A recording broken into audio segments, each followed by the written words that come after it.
I mean, it feels like every conversation you overhear these days is just about the exact same thing.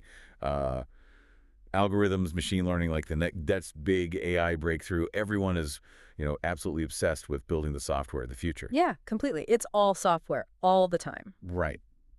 Okay, let's unpack this because, well, while we're all staring at our screens hyping up that software, we are kind of completely ignoring the essential hardware that actually keeps human society running. Oh, absolutely. And that's exactly what we're looking at today. For this deep dive, we're pulling from our source an article called The Liquid Economy, and it's all about investing in the future of water. Yeah, we're on a mission today to figure out why the world's most vital resource, water and sanitation, is just being ignored by investors.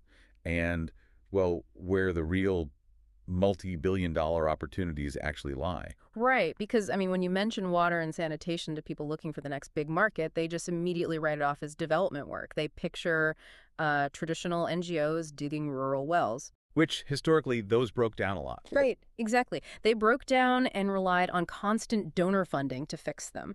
So, because of that legacy, capital markets just label this entire sector as a bottomless charity pit rather than, a space for real innovation. Which is just wild when you read the human reality on the ground. Like, the author of our source material spent years in Ethiopia and shared these just jarring firsthand experiences. Mothers waking up before sunrise to walk miles just to find water. Yeah, and girls missing days of school every single week simply because their schools lack safe sanitation.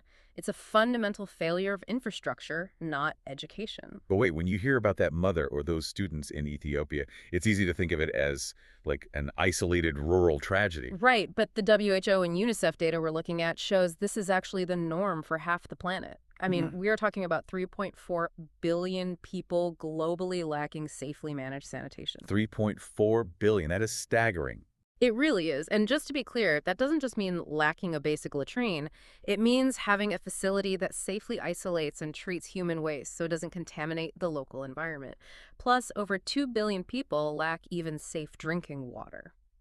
Okay, I have to push back here, though. You say it's an untapped market, but historically, I mean, water infrastructure requires massive state funding.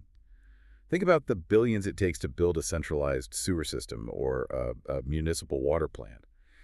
How can a private startup possibly afford to build that kind of heavy infrastructure for a whole village? Well, that's the thing. They don't build centralized systems. That's the flawed assumption investors make, that we have to replicate 20th century Western plumbing.